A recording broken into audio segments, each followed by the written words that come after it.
फ़अऊज़ु बिल्लाहि मिनश्शैतानिर्रजीम बिस्मिल्लाहिर्रहमानिर्रहीम फ़ल्यहज़रिल्लज़ीना युख़ालिफ़ूना अन अम्रिही अन तुसीबहुम फ़ितना औ युसीबहुम अज़ाबुन अलीम। सदक़ल्लाहु मौलानाल अज़ीम। बारगाह रिसालत मुआब सल्लल्लाहु अलैहि वसल्लम में दुरूद पाक का हदिया पेश करें।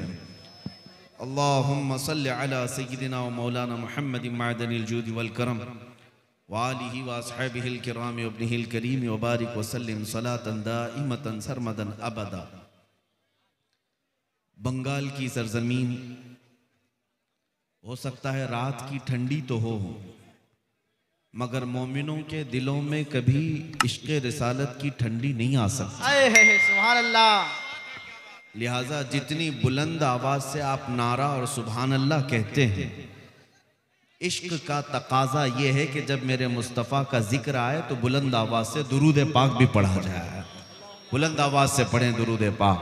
अल्लाहुम्मा सल्लि अला सय्यिदिना शफ़ीअना अल्लाहुम्मा सल्लि अला सय्यिदिना मुहम्मदिन मअदनिल जूदि वल करम व आलिहि बारिक व सल्लिम सलातन व आलिहि व अस्हाबिहिल किराम व इब्निहिल करीम व बारिक व सल्लिम। मेरे अजीजों, हर मोहब्बत करने वाला अपने महबूब के जिक्र पर झूम उठता है। लिहाजा दुरूद मुबारका एक ऐसी इबादत है जिसके जरिए से आप नबी करीम सल्लल्लाहु अलैहि वसल्लम के बहुत करीब पहुंच जाते हैं। जब जिक्र आ जाए मेरे मुस्तफ़ा का, लबों को बंद न रखो, बेख्तियार हुजूर पर दुरूद पढ़ लिया करो। महफिलों की चाशनी, महफिलों का इत्र भी यही है, हमारी रूह की ग़िज़ा भी यही है। नबी पाक सल्लल्लाहु तआला अलैहि वसल्लम की बारगाह में जिसका जितना कुर्ब होगा वो दुरूदों की बरकत से होगा। इमाम गज़ाली रहमतुल्लाह तआला अलैह ने लिखा है। बहरहाल मैं अपनी गुफ्तगू को आगे बढ़ाता हूँ ये अर्ज करते हुए, या रसूल अल्लाह अभी वो उम्मी फिदा का, या रसूल अल्लाह तेरे इश्क की बदौलत मुझे जिंदगी मिली है, तेरे इश्क की बदौलत मुझे जिंदगी मिली है, मेरी बात बन गई है तेरी बात करते करते, है जो जिंदगानी बाकी ये इरादा कर लिया है, तेरे मुनकिरों से आखा मैं मरूंगा लड़ते लड़ते। अजीज़ान गिराम वक़ार, हमारी ज़िंदगी का कुल असासा, हमारी ज़िंदगी का कुल सरमाया, हमारी ज़िंदगी का खुलासा और लुब्बे लुबाब हासिल कलाम सिर्फ यही है जिसको आला हज़रत फ़ाज़िल बरेलवी रहमतुल्लाह अलैह ने फरमाया, उन्हें जाना उन्हें माना न रखा गैर से काम, लिल्लाहिल हम्द मैं दुनिया से मुसलमान गया। और मुर्शिद गिरामी हुज़ूर ताजुश शरिया बदरुत तरीक़ा रहमतुल्लाह तआला अलैह फरमाते हैं, बुल हवस सुन सीमो ज़र की बंदगी अच्छी नहीं।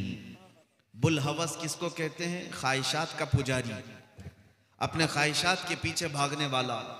और सीमो ज़र कैसे कहते हैं? सोना और चांदी को। हुज़ूर ताजुश शरिया फरमाते हैं, ए ख्वाहिशात के पीछे भागने वाले, सोने चांदी की गुलामी अच्छी नहीं है। बुल हवस सुन सीमो ज़र की बंदगी अच्छी नहीं, उनके दर की भीख अच्छी सरवरी अच्छी नहीं।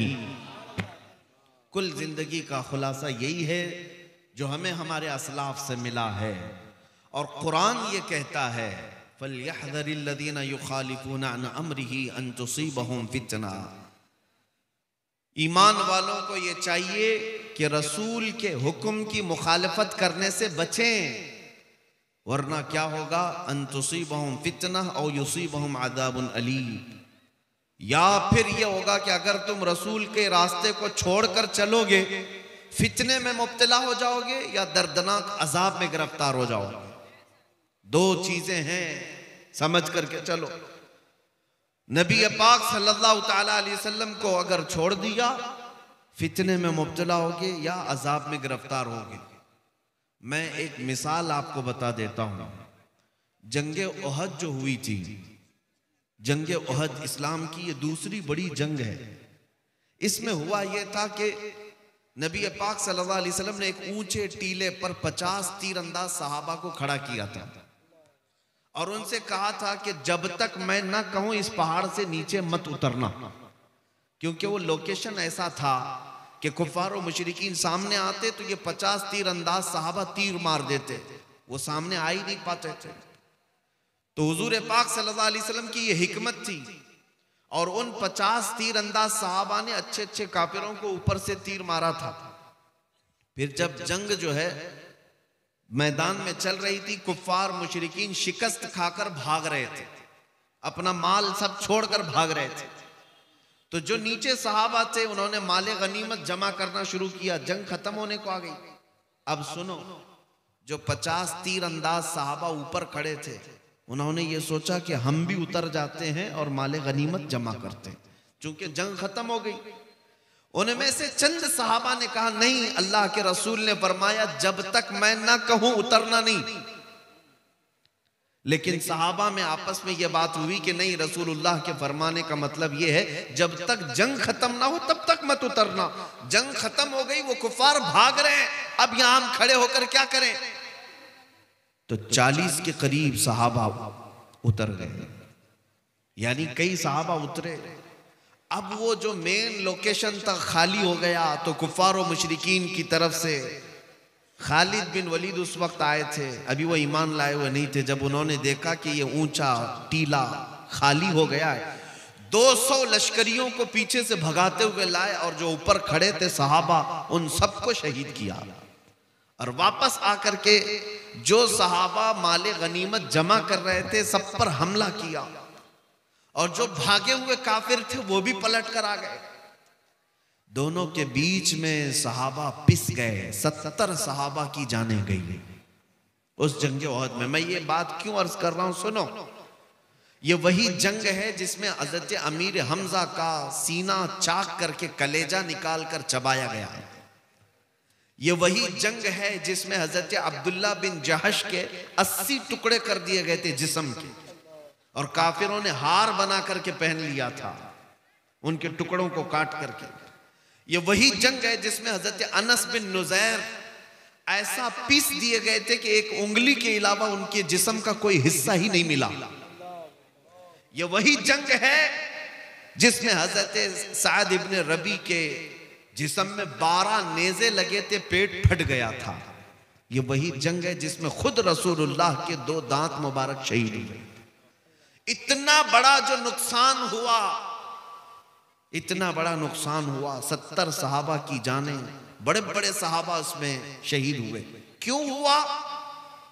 मुफस्सिरीन फरमाते हैं सिर्फ इस बात की वजह से कि अल्लाह के रसूल ने फरमाया था जब तक मैं ना कहूं उतरना नहीं। रसूल पाक सल्लल्लाहु ताला अलैहि वसल्लम के फरमान को जो आप समझ रहे हैं कि हुजूर ने जो फरमाया, सहाबा ने ये नहीं है कि नाफरमानी करनी थी, उनकी खता इज्तिहादी थी, उतर गए, जिसकी वजह से इतना बड़ा नुकसान हुआ। सहाबा ने जानबूझ करके हुजूर की नाफरमानी नहीं की, वो उनका इज्तिहाद था। उन्होंने सोचा कि जंग खत्म होने तक के लिए हुजूर ने फरमाया था जंग खत्म हो गई अब उतर जाएंगे, उसके बावजूद इतना बड़ा नुकसान। मुफस्सिरीन लिखते हैं इस आयत की तफसीर में, ऐ मुसलमानों, जो जानबूझकर रसूलुल्लाह को छोड़ चुका हो, जो आज जानते हुए नबी पाक के अहकाम की खिलाफ वर्जी करता हो, वो तो ओहद के मैदान में 70 शहीद हुए थे, आज 70 लाख भी मरे तो क्या फर्क पड़ता है। आज 70 लाख की भी जान जा सकती है। वजह यही है जिसको इकबाल ने 2 जुमलों में बयान कर दिया था, क्या है? उनके जो हम गुलाम थे खल्क के पेशवा रहे हैं, उनके जो हम गुलाम थे खल्क के पेशवा रहे, उनसे फिरे जहां फिरा फिर आई कमी वकार में, उनसे फिरे जहां फिरा फिर आई कमी वकार में। ऐ मेरे अजीजों, जज्बात जोश सब अपनी जगह पर, जब तक तुम मोहब्बत के तकाज़ों के मुताबिक नहीं उतर सकते, हुजूर पाक सल्लल्लाहु ताला अलैहि वसल्लम के लिए अपना सब कुछ कुर्बान करना जरूरी है, सिर्फ जुबान से नहीं। अभी मैं पूछूंगा तो सब 2-2 हाथ उठाएंगे कि कौन कौन अपनी गर्दन देने को तैयार है। हर कोई हाथ उठाएगा, लेकिन मैं ये पूछता हूं, जो बंदा हुजूर के लिए जान दे सकता है वो कुछ गुनाह छोड़ क्यों नहीं सकता? अपनी आदतों को बदल क्यों नहीं सकता? और मैंने तो ये भी देखा है, 8 दिन का अगर किसी को इश्क हो जाए किसी लैला से, और मजनू को हमने देखा है वो चेहरा भी बदल लेता है, कपड़े भी बदलता है, हेयर स्टाइल भी बदलता है, घंटों लैला के इंतजार में जाकर के पार्क में इंतजार भी करता है। मजाजी इश्क में जब तू अपने आप को बदल सकता है, जबकि ये भी भरोसा नहीं लैला कितने दिन तेरे साथ रहने वाली है, ये भी भरोसा नहीं, बावजूद उसके अपने आप को बदल सकते हो, तो उस नबी रहमत शहंशाह दो जहां के लिए क्यों नहीं बदला जा सकता, जो हमें एक बार थाम ले तो दुनिया में भी तन्हा नहीं छोड़ता, कब्र में भी नहीं और हशर में भी नहीं, हशर में भी वो तन्हा कभी नहीं छोड़ते। तो उनके लिए क्यों नहीं बदल सकते, उनके लिए क्यों नहीं बदल सकते? इसको ही आला हजरत फरमाते हैं, आज ले उनकी पनाह, आज मदद मांग उनसे, आज ले उनकी पनाह, आज मदद मांग उनसे, कल न मानेंगे कयामत में अगर मान गया। ऐ अजीज साथियों, मुसलमानों, मेरी उम्मत के गयूर नौजवानों, एक हदीस में तुम्हारे सामने रखता हूं, सुनो। अल्लाह के रसूल सल्लल्लाहु अलैहि वसल्लम इरशाद फरमाते हैं, ला युमिनु अहदुकुम हत्ता यकूना हवाहु तबअन लिमा जितु बिही। तुम में से उस वक्त तक कोई मोमिन नहीं हो सकता जब तक वो अपनी ख्वाहिशात को मेरी मर्जी के मुताबिक न बनाए। जिस चीज को मैं लेकर के आया हूं, रसूल पाक लेकर के आए, हुजूर की मर्जी के मुताबिक जब तक तुम अपनी ख्वाहिशात नहीं बनाओगे तब तक मोमिन नहीं।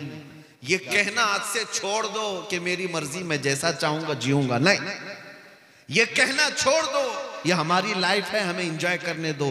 किसी की लाइफ नहीं है, तुम में से किसी की अपनी जिंदगी नहीं है, बल्कि हकीकत में है क्या हमारे पास? ताजु शरिया से सुनो, वो खुद कहते हैं, जिंदगी ये नहीं है किसी की किसी के लिए, जिंदगी ये नहीं है किसी की किसी के लिए, जिंदगी है नबी की नबी के लिए। ना समझ मरते हैं जिंदगी के लिए, जीना मरना है सब कुछ नबी के लिए। ये है असल जिंदगी, ये है असल जिंदगी। जब तक तुम अपनी ख्वाहिशात को नबी की मर्जी के मुताबिक नहीं ढाल सकते, मोमिन कामिल नहीं हो सकते। सहाबा इकराम रिदवानुल्लाह ताला अलैहिम अजमाइन की चंद मिसालें मैं तुम्हारे सामने रखता हूं। अजीज़ान गिरामी वक़ार, उन्होंने जिस्म की कुर्बानियां दी, माल की कुर्बानियां दी, औलाद की कुर्बानियां दी, जायदाद की कुर्बानियां दी, वतन की कुर्बानियां दी, रिश्तों की कुर्बानियां दी। क्या नहीं किया मेरे मुस्तफ़ा करीम सल्लल्लाहु अलैहि वसल्लम की मोहब्बत पाने के लिए, हर चीज को उन्होंने ठुकराया है। हजरत सुहैब रूमी एक सहाबी हैं, जवान, और मक्का मुकर्रमा में उनका हाल ये था, इतनी महंगी खुशबू लगाते थे कि जिस गली से गुजरते पूरी गली महकती थी।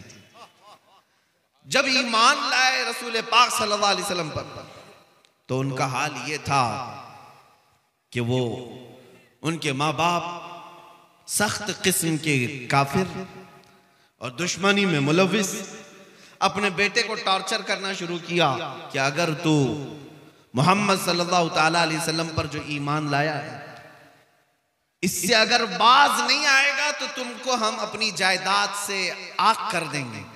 यानी बाप कहता है मेरी जायदाद में तेरा हिस्सा नहीं होगा। बेटे ने कहा खुशी खुशी मंजूर है, पूरी जायदाद आप रख लो, मुझे मेरे मुस्तफा की मोहब्बत का। छोड़ दिया। यहां तक कि बाप ने कहा मेरे घर में भी तेरे लिए जगह नहीं, तू निकल जा। हजरत सुहैब निकलने लगे। सुनो मेरे अजीजों, कहा कि ठीक है तुम अपने घर पे रहो, मैं मदीने चलता हूं। मक्का से मदीने हिजरत कर रहे थे, तो मां पीछे से पुकार कर कहती है, बेटा तेरे जिस्म पर जो कपड़े हैं वो भी हमारी कमाई के हैं, तेरे नहीं हैं, वो भी उतार दे। कितने कठोर दिल थे वो लोग, कितने सख्त लोग थे। हजरत सुहैब ने वो लिबास भी उतार दिया, टाट के कपड़े पहन लिए, टाट की गोनी डाल ली, कांटे लगा लिए और चलने लगे। तब भी बस नहीं किया, बाप ने कुछ गुंडों को भेजा बीच रास्ते में हजरत सुहैब को मारने के लिए। गुंडे आए, रास्ते में इतना मारते कि उनकी नाक फट गई, खून जारी हो गया। मार मार करके थक गए। फिर पूछा अब क्या इरादा है? वो उठते हैं और लंगड़ते हुए कहते हैं मदीने जाना है, मुस्तफ़ा करीम सल्लल्लाहु अलैहि वसल्लम के यहाँ जाना है। ख्वाहिशात तो ये कहती हैं कि अपने घर में रहें, ख्वाहिशात तो ये कहती हैं कि मैं अपने माल का मालिक रहूं, लेकिन ठुकरा देना सिर्फ मेरे मुस्तफ़ा के लिए, यही ईमान है, यही ईमान है। और इतने जख्मी थे, पैदल चल करके मदीने आए। सहाबा कहते हैं जब वो मदीने आ रहे थे, शाम का वक्त था, रसूल पाक सल्लल्लाहु अलैहि वसल्लम मस्जिद नबवी से बाहर आकर खड़े हैं, जैसे किसी का इस्तकबाल करने के लिए खड़े हैं। सहाबा ने पूछा या रसूल अल्लाह कोई कबीला आ रहा है, कोई वफद आ रहा है जिसका आप इंतजार कर रहे हैं? नबी पाक सल्लल्लाहु अलैहि वसल्लम ने फरमाया नहीं, मेरा एक दीवाना, मेरा एक मुहिब मेरी मोहब्बत में जख्म खाकर आ रहा है। तो सहाबा देखते हैं हजरत सुहैब आ रहे थे, जख्मी हालत, घुटने फूटे हुए हैं, नाक फटी हुई है, पूरे जिस्म में टाट के कपड़े हैं। जब वो करीब आए, नबी पाक सल्लल्लाहु अलैहि वसल्लम ने अपनी चादर उठा करके उनके जिस्म पर डाल दी, अपने सीने से लगा लिया। इतनी ही बात थी। सुनो, हजरत सुहैब कहते हैं ऐ लोगों, दुनिया में सबसे ज्यादा मोहब्बत करने वाली कोई जात है तो वह माँ होती है, सबसे ज्यादा मोहब्बत करने वाली माँ होती है। लेकिन मैं वो बंदा हूं जिससे मेरी माँ ने भी कपड़े उतार लिए, उसके बावजूद अगर मुझे किसी ने चादर पहनाया है तो ताजदार मदीना की जात। वाह वाह वाह वाह, नारे तकबीर, नारे तकबीर, नारे रिसालत, नारे रिसालत। वाह वाह वाह, मुझसे माँ से ज्यादा मोहब्बत करने वाली जात। और फिर रसूल पाक फरमाते, हजरत सुहैब कहते हैं फिर गुंडों ने कितना मारा था, मेरे बाप ने कितना माल लिया था, मेरा घर किसने हड़पा था, मुझे कुछ फिक्र नहीं। या रसूल अल्लाह, हर सितम हर मुसीबत गवारा है, बस एक बार तुम कह दो कि तू हमारा है। उनका मसलक तो यही था, हर मुसीबत हर सितम गवारा है, या रसूल अल्लाह बस एक बार कह दो कि तू हमारा है। वो सहाबा इकराम रिज़वानुल्लाहि ताला अलैहिम अजमाइन ने मशक्क़तें उठाई हैं, कुर्बानियां दी, अपनी ख्वाहिशात को तर्क किया है। आज नौजवानों से मैं पूछता हूं, सारी ख्वाहिशात का बंडल तो लेकर के अपने साथ बैठे हुए हो, और फिर अगर सिर्फ हम यहाँ बैठ करके नारे रिसालत करें और फिर हिफ्ज़े नामूस रिसालत की बात करें, ये कैसे हो सकता है? ये कैसे हो सकता है? ये शहादत गए उल्फत में है कदम रखना। लोग आसान समझते हैं मुसलमान होना, यहां कुर्बानियां हैं, यहां पर जगह जगह तुम्हारी आजमाइशें, इम्तिहानात हैं। ऐ नौजवानों, हर चीज के लिए तैयार रहो, इसलिए कि खुदाए रब्बुल आलम, खुदाए अजीज जब्बार ने इस रोए जमीन के सबसे अच्छे दीन पर तुम्हें पैदा किया। सबसे अच्छा दीन इस्लाम, जिस पर तुम्हें अल्लाह ने पैदा किया, और इतना ही नहीं, सबसे महबूब रसूल की उम्मत में बनाया। जाहिर सी बात है, जब सबसे बड़ी दौलत तुम्हारे पास है तो उतना ही कठिन इम्तिहान भी होगा, वैसी ही आजमाइशें भी होंगी, और सबसे ज्यादा दुश्मन तुम्हारे ही होंगे, क्योंकि दौलत सबसे बड़ी तुम्हारे पास है, सबसे बड़ी दौलत तुम्हारे पास है। आप सोचते होंगे कौन हमारी दुश्मनी करता है? आज एक मसला मैं समझा देता हूं आपको, हमारे मुल्क की बात मैं खुल करके कह रहा हूं।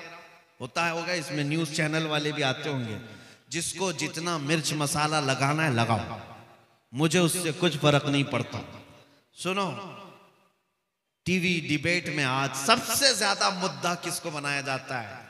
आंख बंद करके तुम बोलोगे मुसलमान। सब न्यूज चैनल, जितने भी दज्जाली मीडिया निजाम है, जब तक ये हमारा नाम लेते नहीं, इनकी रोटी चलती नहीं। क्यों मियां, क्या बात है? एक तो मैंने सर्वे की रिपोर्टें देखी, मुसलमान इस मुल्क में सबसे बैकवर्ड है, इनके पास माल की कमी है, इनके पास एजुकेशन की कमी है, इनके पास सियासत नहीं, इनके पास क़यादत नहीं, इनके पास डिपार्टमेंट में लोग नहीं, इनके नेता नहीं। सब रिपोर्ट में हमने देखा, यहां तक के कई रिपोर्टें ये बताती हैं कि दलित समाज से भी नीचे आ गए मुसलमान कुछ मामलात में। इतनी बिछड़ी हुई कौम है अगर, और वो भी पूरे मुल्क में 14% है। इतनी बिछड़ी हुई कौम जिनका ढंग का एक नेता ना हो, इल्ला माशाअल्लाह, और कोई ताकत नहीं, कोई कुव्वत नहीं। फिर मैं ये पूछता हूं, सबसे ज्यादा डिस्कशन इस कौम पे क्यों होता है? जो सबसे कमजोर है, अगर सबसे ज्यादा बिछड़ी हुई है, तो फिर मुद्दा हर टीवी चैनल का यही क्यों है? सुबह से शाम तक खोलो यही, बुर्का, अजान, दाढ़ी, टोपी, नमाज, मुसल्ला, मस्जिद, इसके अलावा क्या है? सब कुल मिलाकर के न्यूज का हासिल सिर्फ मुसलमान, सिर्फ मुसलमान। मैं बहुत दिनों तक ये सोचता रहा, जब इस कौम के पास कुछ है ही नहीं तो ये न्यूज चैनल में इतनी ज्यादा क्यों हाहाकार मची हुई हमारे नाम से। फिर इकबाल की बात याद आई, कुछ बात तो है, कुछ बात तो है कि मिटती नहीं हस्ती हमारी, सदियों रहा है दुश्मन दौरे ज़मां हमारा। कोई बात तो है जिसकी वजह से बहुत ज्यादा तुम टारगेट पर हो, बहुत ज्यादा निशाने पर हो। वो क्या बात है? दुनिया को पता है, शायद तुम्हें पता ना हो। दुनिया जानती है, शायद तुम नहीं जानते। हाँ, मैं मानता हूं तुम्हारे पास सियासत की कमी है, एजुकेशन की कमी है, क़यादत मफकूद है, माल और दौलत में कम हो, असर और रसूख में कम हो, मैं मानता हूं। लेकिन दुनिया को पता है ये सब कुछ इनके पास नहीं। लेकिन एक दौलत इनके पास ऐसी है कि जिस दिन वो बेदार हुई, दुनिया का जागना हराम कर कर रखेंगे। वो दौलत का नाम है इश्क मुस्तफा, जिसको इकबाल ने कहा था।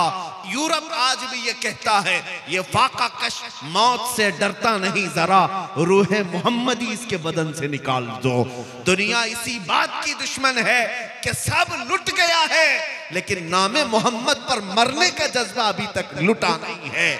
इसीलिए तो हम पुकार करके कहते हैं, रसूल पाक सल्लल्लाहु ताला अलैहि वसल्लम के नाम पर लब पर नाते पाक का नगमा कल भी था और आज भी है, अपना सब कुछ गुंबदे खजरा कल भी था और आज भी है।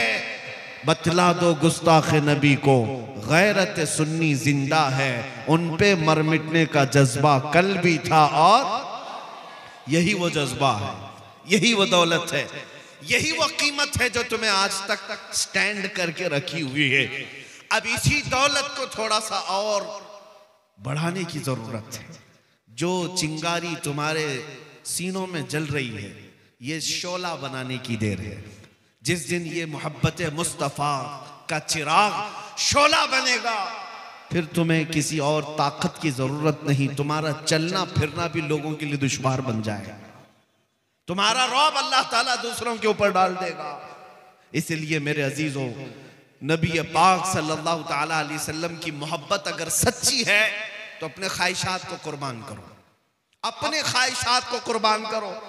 तुम्हारी ख्वाहिश गुनाहों के अड्डों पर ले जाना चाहती है, लेकिन मेरे मुस्तफ़ा तुम्हें मदीने की तरफ बुला रहे हैं।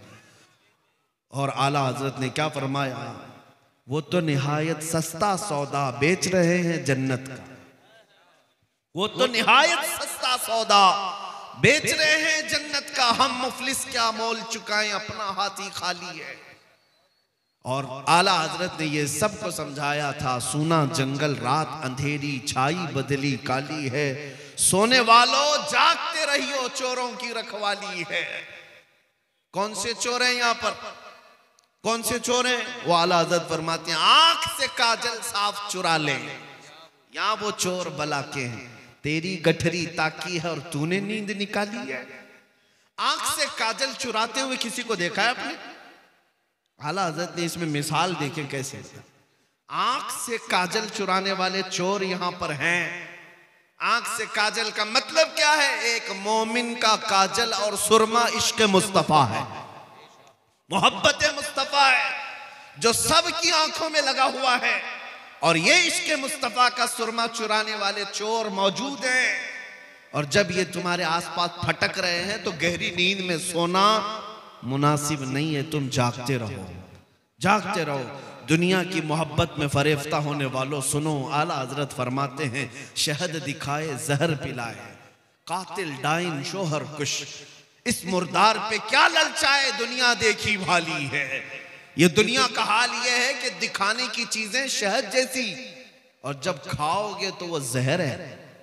ये गुनाहों को सजा सजा कर लाती है तुम्हारे पास, और तुम उसको समझते हो फैशन है, ये मॉडर्निज्म है। और जब तुम उसको हुलूल कर जाते हो, ये जहर है जो तुम्हें दोज़ख की तरफ ले जा रहा है। आज गुनाहों के नाम बदले जा चुके हैं। बहुत सारे नौजवान शराब पीते नहीं, शराब नहीं पीते, विस्की पीते नहीं पीते, लेकिन बियर पीते। क्या है मियां, बियर क्या चीज है? कहा वो फ्रूट से बनता है। शराब क्या? शराब पकाने से बनता है, वो भी बहुत सारे फ्रूट से ही बनता है। लोगों को जहन बदलने के लिए नाम बदले गए। जिना का नाम क्लब रख दिया गया, मुजरे करने के लिए, भंगड़ा डालने के लिए बुरे अल्फाज इस्तेमाल किए जाते थे। पहले नचनिया कहते थे, लेकिन अब उसको डांस का नाम दिया जाए, वही फैशन है, वो फैशन है। जुआ खेलने वाले होते थे, उनसे दुनिया बचती थी, लेकिन अब जुएबाज, सट्टेबाज, दुनिया के बड़े बड़े करोड़पति बैटिंग करते हैं। हम क्या काम है? क्रिकेट, फुटबॉल में बैटिंग करना। जुएबाज, गैम्बलर, ये वो लोग हैं जिनके मुतालिक रसूल पाक सल्लल्लाहु ताला अलैहि वसल्लम की अहादीस में सख्त तरीन मजम्मत आई है।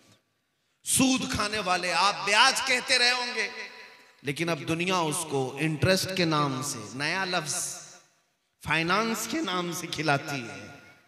सूद का एक लुकमा खाने वाला, मेरे मुस्तफा फरमाते हैं, खाने काबा के सामने अपनी मां से जिना करने के बराबर है। मुसलमानों को इन तमाम चीजों में लाकर डाल दिया गया है। गुनाहों के नाम बदले गए। इसीलिए एक ही बात मैं कह रहा हूं, तवज्जो से सुने, जब तक तुम अपनी ख्वाहिशात को हुजूर की मर्जी के मुताबिक नहीं बनाओगे, ये दुनिया कदम कदम पर तुम्हें जहर पिलाती रहेगी, जहर पिलाती रहेगी। आपको क्या क्या नाम दे दिए गए। बहुत सारे नौजवान सजने संवरने के नाम पर अपना अपना तशख्खुस बिगाड़ लिया, अपनी आइडेंटिटी बदल दी। तुम्हारी दाढ़ियां तो गटर में बह रही हैं, तुम्हारी टोपियां तो छुपी हुई हैं, शर्म आती है। उन दूसरों को देखो, चोटी रखने में शर्म नहीं आती, बालियां पहनने में शर्म नहीं आती, चूड़ियां पहनने में शर्म नहीं आती। नौजवानों की बात कर रहा हूं, कपड़े फाड़ करके पहनने में शर्म नहीं आती, लेकिन मुस्तफ़ा करीम के अखलाक पर अमल करने में शर्म आती है। इंसाफ करो, फिर कौन से मुसलमान हो। जब तक तुम अपने आप को न बदलोगे, ये हालात नहीं बदलने वाले। कुरान कहता है इन्नल्लाह ला युगय्यिरु मा बिकौमिन हत्ता युगय्यिरु मा बिअनफुसिहिम। बेशक अल्लाह ताला उस वक्त तक किसी कौम की हालत को नहीं बदलता जब तक वो कौम खुद अपनी हालत नहीं बदलती। आज बदलने का वक्त है। शायर ने सच कहा है, जगह जगह के थक चुके हैं तुम्हें यह हंगामे, नशाते लज्जते ख्वाबे गिरां बदल डालो। गलत रवि से मनाजिल का बहुत बढ़ता है, मुसाफिरों रविश कारवां बदल डालो। मैं आया हूं सिर्फ यहाँ पर इस बात के लिए कि तुम्हारे घरों में हर पैदा होने वाला बच्चा मेरे मुस्तफ़ा का सिपाही बनकर के निकले, नबी पाक सल्लल्लाहु ताला अलैहि वसल्लम की इज्जत पर पहरा देने वाला बनकर निकले। इतने बड़े अजीम काम के लिए उठने वाला एक बच्चा, जाहिर सी बात है उसे अंदर से और बाहर से पूरा पाक होना होगा, उसकी तरबियत पर पूरी तवज्जो देनी होगी। यहाँ पर जितने हाजिरीन आए, सबसे मैं कहता हूँ, अगर अल्लाह ने एक बेटा दिया है तो मेरे मुस्तफ़ा के नाम पे पालो, उसकी तरबियत करो नामे मोहम्मद लेकर के, और उसे यूं सिखाओ, मैं सो जाऊं या मुस्तफ़ा कहते कहते, खुले आंख मेरी सल्ले अला कहते कहते। जब वो जवान हो जाए फिर देखना दुनिया उसके सामने उंगली उठाने की भी हिम्मत नहीं रख सकती। आज तुमने अपने बच्चों को आवारा कर रखा है, इनको किसी और के गोद के हवाले कर दिया है, इनको तुम ऐरे गैरे के तरबियत में डाल रखे हो। सिर्फ इतनी बात मैं कहने आया हूं, तुम्हारा हर बच्चा मेरे मुस्तफ़ा का सिपाही होना चाहिए। नबी पाक सल्लल्लाहु ताला अलैहि वसल्लम की मोहब्बत में उसकी परवरिश होनी चाहिए। एक माँ का जज्बा देकर मैं अपनी गुफ्तगू को समेटता हूं। तवज्जो, मदीने की खातून है, मदीने की खातून है। जंगे उहद में एक नौजवान शहीद हो गया, जंग में एक नौजवान शहीद हो गया। लोगों ने आकर के उसकी माँ को बताया तुम्हारा बेटा शहीद हो गया। अकलौता बेटा था। अगर हमारी औरतों का कोई एक जवान बेटा दुनिया से चला जाए, पता नहीं वो आसमान सर पर उठा ले, मातम करने लगे, चेहरा नोचने लगे, बाल खोलने लगे। नहीं, मदीने की खातून थी, हिजाब में निकलती है, सीधे उहद के मैदान में आती है, रसूल पाक सल्लल्लाहु अलैहि वसल्लम का दीदार करती है और पूछती है या रसूल अल्लाह, क्या मुझे इजाजत है मैं अपने बेटे को देख सकूं, मेरे बेटे की लाश देखूं?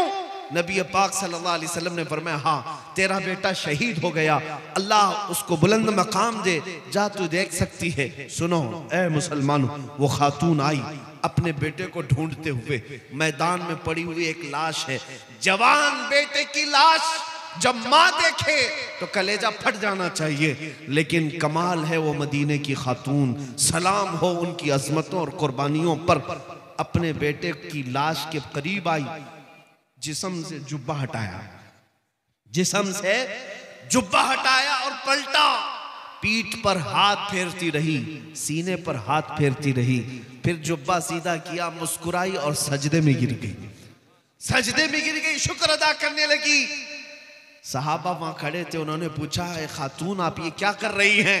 सुनो मदीने की खातून क्या कहती हैं।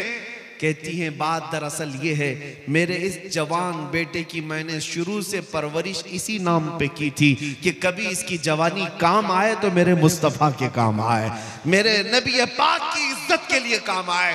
फिर जब उहद की लड़ाई का ऐलान हुआ, मैंने अपने बेटे को सजा संवार करके अपने घर से रुखसत किया था। जब मेरा बेटा कल घर से मुझसे रुखसती ले रहा था, मैंने उसको नसीहत के तौर पर एक लफ्ज कहा था, बेटा अगर जंग में सख्तियां आ गई, अगर दुश्मनों की तरफ से बहुत ज्यादा वार होने लगे, तुझे मैं कसम देती हूँ नबी पाक को छोड़कर भागना मत मैदान से, कभी पीठ पीछा करके भागना मत। और अगर तू मैदान से भागते हुए मारा गया, भागते हुए मारा गया, मां कहती है मैं अपना दूध माफ नहीं करूंगी, मैं अपना दूध माफ नहीं करूंगी। बच्चों की तरबियत इस नाम पर मदीने की खवातीन करती थी, मैं अपना दूध नहीं माफ करूंगी। ये खातून कहती है मुझे फिर जब पता चला मेरा बेटा शहीद हो गया, मैं दौड़ती हुई आई देखने के लिए, और मैंने इसका जुब्बा उठाकर जो पीठ पर देखा, यही देखा कि कहीं ये भागते हुए पीठ पीछे से तो नहीं मारा गया, काफिर होने से पीछे से वार करके तो नहीं मारा, ये भागता हुआ तो नहीं मारा गया। मैंने देखा मेरे बेटे की पीठ पर एक भी तीर का निशान नहीं है, जितने निशान है सब इसने सीने पर लिया है। इसी बात पर मैं अल्लाह का शुक्र अदा करते हुए सजदा रेज हुई। वो कैसी खवातीन थी, अपना लाल और अपना जिगर दे भी दिया, लेकिन ये देखा कि मेरे मुस्तफा की खिदमत में पूरा उतरा भी है या नहीं उतरा। मेरे अजीजों, बच्चों की तरबियत मदीने वाले यूं किया करते थे। इसलिए मदीना छोटा जरूर था, लेकिन कैसर और किसरा की फौजें भी मदीने के नाम से थरथराती थी, खौफ से डरती थी। क्यों? मदीने तैयबा में पलने वाले छोटे बच्चे भी बड़े बड़े बादशाहों को आंख दिखाने के काबिल थे, उनकी परवरिशें थी इस तरह। ऐ अजीज कौम के गयूर नौजवानों, आज मैं इतना मैसेज देकर के जाता हूं, आज के जो हालात बिगड़ते जा रहे हैं उसकी वजह यही है।